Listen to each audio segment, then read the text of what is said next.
اسلام ہماری حیا کا کس قدر خیال رکھتا ہے۔ حضور علیہ الصلوۃ والسلام نے ارشاد فرمایا تم اپنے ستر کی، اپنی شرم گاہوں کی حفاظت کرو سوائے بیویوں کے اور باندیوں کے، بس۔ تو ایک صحابی عرض گزار ہوئے کہ یا رسول اللہ جب ہم تنہا ہوتے ہیں، کوئی بھی ہمیں نہیں دیکھ رہا ہوتا، کیا ہم اس وقت اپنا ستر کھول سکتے ہیں؟ تو حضور علیہ الصلوۃ والسلام نے کیا شاندار جملہ ارشاد فرمایا، اللہ اس بات کا زیادہ حقدار ہے کہ اس سے حیا کی جائے۔ تم تنہا ہو تو یہ نہیں کہ کپڑے اتار کے سو گئے، نہیں، اللہ تو اس وقت بھی تمہیں دیکھ رہا ہے، تو تمہیں تنہائی کے اندر بھی اپنا ستر چھپانا ہے۔ جب ازدواجی تعلق انسان قائم کر رہا ہو اس وقت بھی شرم و حیا اسلام کو کتنی پسند ہے کہ کہا گیا کہ مرد کو چاہیے کہ اپنے اوپر ایک چادر ڈال لے، اس وقت بھی اپنے ستر کو مکمل طور پر کھولنے کی اجازت نہیں ہے۔ مرد کا ستر ہے ناف سے لے کر گھٹنوں کے نیچے تک کا ایریا، ناف سے گھٹنوں کے نیچے تک کا جو ایریا ہے وہ تنہائی میں بھی کھلا رکھنا جائز نہیں ہے، صرف جتنی ضرورت ہے۔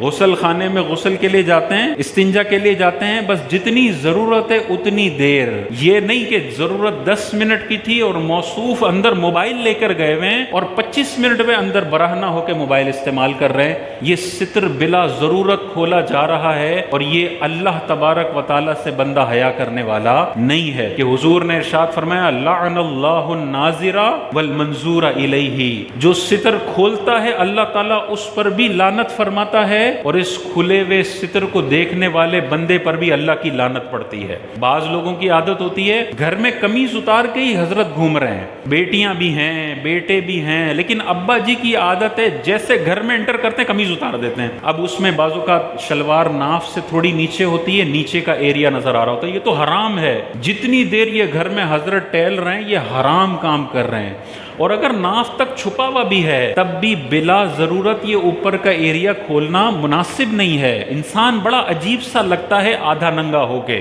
اس میں سینسیبلٹی یہ ہے کہ بنیان تو ہو اندر، بعضوں کا یہ ہوتا ہے کہ بنیان بھی نہیں ہے، اور پھر حضرت بیلکنی میں آئے ہوئے ہیں اور بیلکنی میں بغیر بنیان کے بغیر قمیض کے کھڑے ہوئے ہیں اور نظارے کرنے اور لوگ ان کے نظارے کرنے۔ کیا شخصیت کا تاثر جائے گا، اس کو لوگ دیکھ رہے ہوں گے، کیا شخصیت کا تصور جائے گا۔ اس کے مقابلے میں وہ بندہ جو ڈیسنٹ لباس کے ساتھ گیلری میں آ کے کھڑا ہوتا ہے، دونوں میں سے دیکھیں آپ کس کو زیادہ عزت والا سمجھیں گے، جو پورے لباس کے ساتھ گیلری میں آیا ہے یا گھر میں چکر لگا رہا ہے؟ تو یہ عادت بہت بری ہے، مسلمانوں میں رائج ہو رہی ہے، قمیض اتارنے کی عادت نہیں ہونی چاہیے۔ اگر گرمی لگ رہی ہے تو بنیان کم از کم ہونا چاہیے، اگر بہت ہی زیادہ کوئی 50 ڈگری ہو گیا ہے اور رہا نہیں جا رہا تب کہیں جا کے اگر آپ کر لیں اور ناف سے اوپر کا تھوڑا ایریا کور ہے گھٹنوں کے نیچے کا، چلیں شاذ و نادر، لیکن وہ 365 دن میں 5 دن ہوتے ہیں، حضرت تو 365 دن ایسے گھوم رہے ہوتے ہیں،